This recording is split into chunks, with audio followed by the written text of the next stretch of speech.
美国总统拜登25号在白宫接待18个太平洋岛国的领导人，举行第2届美国太平洋岛国峰会，内容重点集中在气候变化、经济增长、可持续发展、公共卫生和打击非法捕鱼等优先事项上。为何太平洋岛国近年来越发受到美国及其盟友的拉拢重视？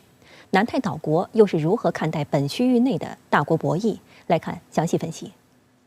当地时间25号，拜登在白宫与18个南太岛国的代表举行会谈，之后进行工作午宴。美国国务卿布林肯当晚在国务院设宴款待来宾，美国总统气候问题特使克里、财长耶伦和国际开发署署长鲍尔等官员出席系列会议。此外，参会代表还将参观美国海岸警卫队巡逻艇，听取关于打击非法捕鱼和其他海事问题的简报。在峰会开幕式上，拜登特意提到了安全问题。Finally, I want to talk about security. The United States committed to ensuring the Indo-Pacific region that is free, open, prosperous, and secure. We're committed to working with all the nations around this table to achieve that goal. So this year, we shall send the first U.S. Coast Guard vessel solely dedicated to collaborate and train with Pacific Island nations. And alongside our Quad partners, we intend to invest more than $11 million in bringing cutting-edge maritime domain awareness technology to the region. All told, today in the consultation with the Congress, we're launching $200 million in new proposals. 深圳卫视查阅发现，在白宫25号公布的关于加强美国与太平洋岛国的伙伴关系的优先事项中，与地区安全议题有关的就有3项，包括扩大美国海岸警卫队在太平洋的存在，通过国际军事教育和培训计划，在美国与太平洋岛国的安全部队之间建立持久的联系，并培养未来的太平洋岛国安全部队领导人，以及加强太平洋地区的网络安全和网络能力。此外，拜登还承诺为地区基础设施建设提供新的资金，包括通过海底电缆改善互联网连接、投资应对气候变化等。他强调，美国已与密克罗尼西亚、图瓦卢签署新的经济协议，目前计划与马绍尔群岛签署类似协议。The United States has delivered on the promises we made last year to 1. Open new embassies in Tonga and the Solomon Islands, establish a USAID mission in Fiji,and return the Peace Corps to Samoa, Fiji, Tonga, and Vanuatu.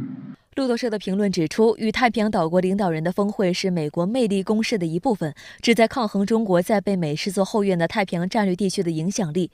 拜登还表示，美国正式承认库克群岛和纽埃的主权和独立，并与两国建立外交关系，认为这将有助于推进印太地区的自由和开放。据美媒报道，库克群岛和纽埃分别同新西兰保持自由联系的关系，即两国政府享有完全的行政权和立法权，防务和外交事务则可由新西兰协助。不过，与美国建交可能改变这样的现状。分析称，美国想要换取库克群岛和纽埃对美国印太战略的支持，不惜冒着得罪盟友的风险。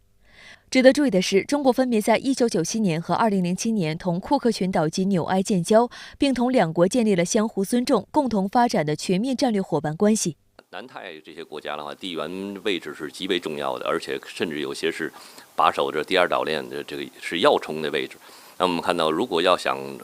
比较好的实施这个印太战略，那么南太岛国应该说是重要的一环。美国其实也知道，此前的话他们在外交上对南太应该说是比较的不仅仅是忽视了，甚至是无视。现在应该说美国在进行亡羊补牢，那么实际上就是为了要增强美国对南太岛国的这些政治、外交和地缘政治方面的这个影响力。同时呢，也通过提供一些军事啊、经济啊各方面的援助，来拉近美国跟这些国家的关系，让这些国家能够服从美国的地缘政治或者地缘经济的指挥棒。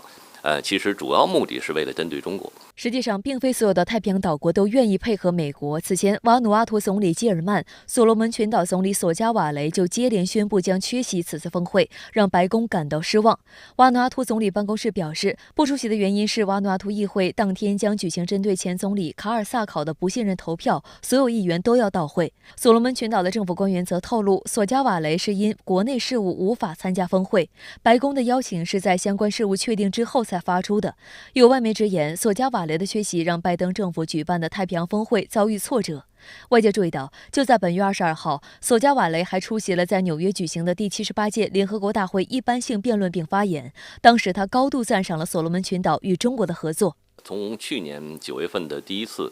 美国和太平洋岛国峰会，其实可以看出来，美国并没有给予这些国家领导人应有的这种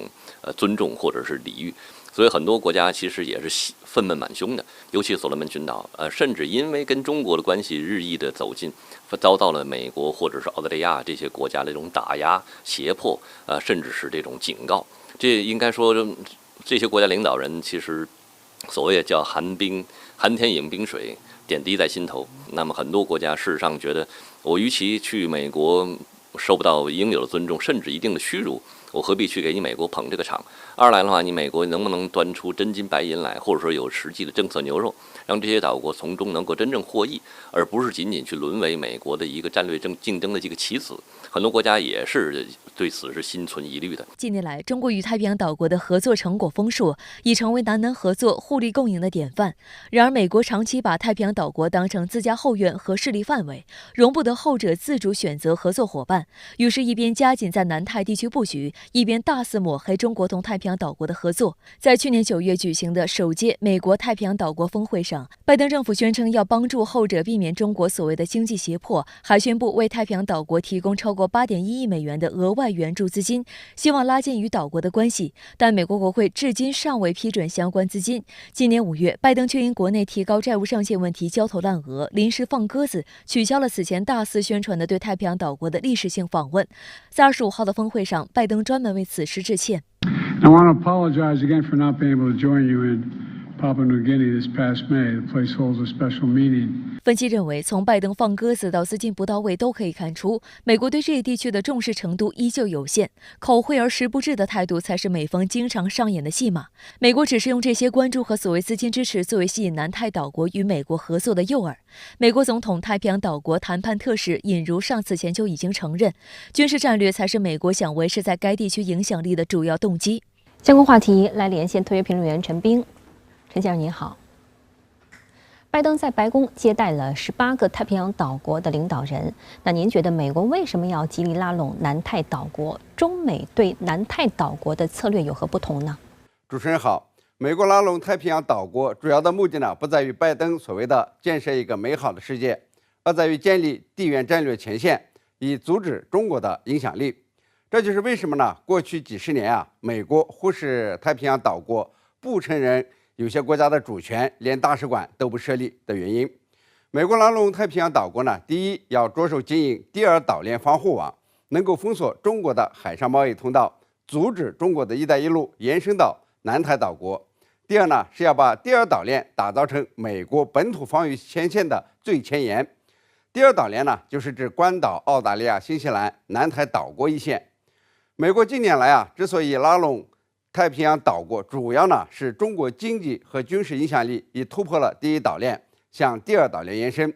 中国维护南海主权的坚决行动，几乎呢把美军给挤出去了，南太岛国的战略重要性呢就凸显出来。美国总统拜登在1年内2次举行这个美国南太岛国峰会，就知道这个美国对这一区域的看重。但是呢，中美与南太岛国的互动还是有很大的差别。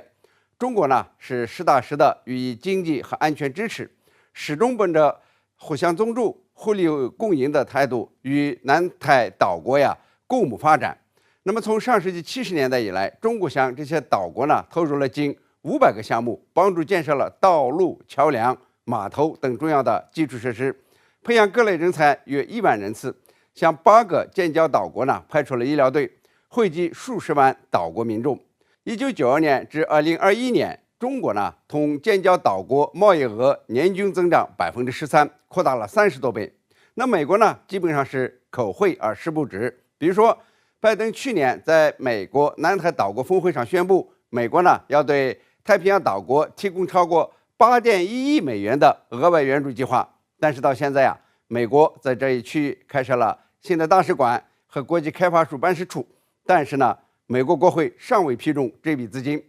拜登呢给南太岛国的仍然是一张空头支票。那么在这次峰会上呢，拜登又夸下海口，说美国和日英澳将共同投资1100万美元给南太岛国修电缆。他呢会让国会批准2亿美元的援助，来协助岛国应对气候变化和自然灾害。南太岛国的领导人呢一定会问，这靠谱吗？去年的承诺怎么还没兑现呢？由此可见呀，中美对南台岛国的策略是根本不同的。中国呢，与当地开展的是合作，是互利互惠的，帮助改善当地的经济民生；而美国呢，则主要是拉拢忽悠，动不动呢还污蔑中国进行经济胁迫。中方的回应呢非常有力，说中国呀没有兴趣同任何国家比拼影响力，或者呢是谋求所谓的势力范围，乐见呀更多国家真心实意的帮助岛国。这等于呢给美国将了一军。你要真正关心南台岛国的发展，那么就拿出真金白银来。那您觉得美国为什么现在才承认库克群岛和纽埃岛的主权和独立呢？为什么所罗门群岛和瓦努阿图两国总理不参加美国组织的会议？这是一个好问题。我们呢先看库克群岛和纽埃两国呀，也就是美国这次宣布承认其为主权独立国家。中国呢1997年同库克群岛建交，2018年呢两国建立了全面战略和伙伴关系。那么2007年呢，中国同纽埃岛建交，目前呢，中国已成为纽埃第2大贸易伙伴，双方签署“一带一路”合作文件。那么今年4月份呢，中国还援助纽埃岛环岛公路升级项目，受到了当地的热烈欢迎。就是说呢，中国早就承认这2个国家，并且建立了外交关系，进行经济合作。那么美国为什么到现在才承认其为主权独立国家呢？主要的原因呢是这2个国家呀，虽然享有行政权和立法权，但是呢，在防务和外交事务上仍由新西兰来协管。美国呢，出于维护盟友新西兰的权威，一直没有承认这2个国家的独立主权地位。现在呢，为了自身利益，为了换取2国对美国所谓印太战略的支持，便冒着得罪盟友新西兰的风险，承认了2国是主权独立国家。从中呢，我们可以看出，美国处理国际事务常常呢是没有原则的，怎么方便自己怎么来。为什么所罗门群岛和瓦努阿图2国总理呢，人到了美国就是不参加拜登组织的峰会呢？一是美国呀光说不练，一些岛国呢已经不相信美国能带来什么实际好处；二是美国对岛国的重视大都是很突然，都是为美国自身战略考虑的，并不真正关心岛国的急需，比如说气候变化带来的挑战和基础设施薄弱等等。3呢是不愿意成为被美国利用的棋子，来对付中国这个好朋友。所罗门群岛总理索加瓦雷在联合国大会的发言中说，我们认同并重视南南合作，这符合我们的国家需求。我们赞赏中国通过“一带一路”倡议、全球发展倡议、全球安全倡议和全球文明倡议来加快落实2030年议程。这就容易理解啊，所罗门群岛和瓦努阿图2国总理不参加拜登组织的会议，